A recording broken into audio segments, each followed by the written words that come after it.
અરવલ્લીના બાયડ શહેરમાં વેપારીઓ દ્વારા જે કંઈ ઘટના સામે આવી છે અત્યારે હાલની વાત કરીએ કે વેપારીઓ દ્વારા બંધનું એલાન આપવામાં આવ્યું છે। શહેરથી 5 કિમી દૂર નવી મામલતદાર કચેરીની જગ્યા ફાળવાતા વિરોધ કરવામાં આવ્યો।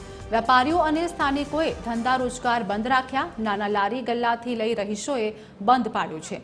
સ્થાનિક લોકોમાં કચેરી ખસેડવાની કામગીરીથી આક્રોશ જોવા મળી રહ્યો છે। વાત્રક પાસે નવી મામલતદાર કચેરી બનાવવા ટેન્ડરિંગ પણ કરી દેવામાં આવ્યું છે। શહેરમાં જ જગ્યા આપી મામલતદાર કચેરી બનાવવા માંગણી કરવામાં આવી છે।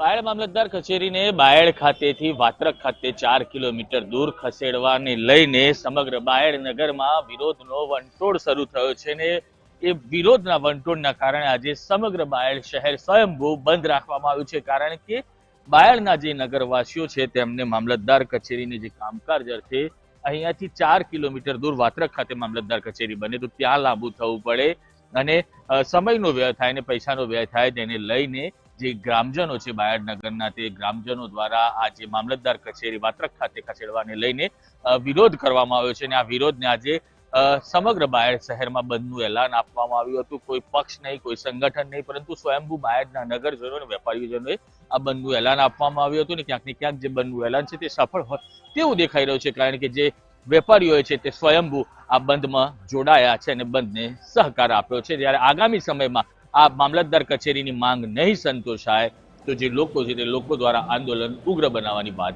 કરીએ। સમીર બલોટ, TV 13 ગુજરાતી।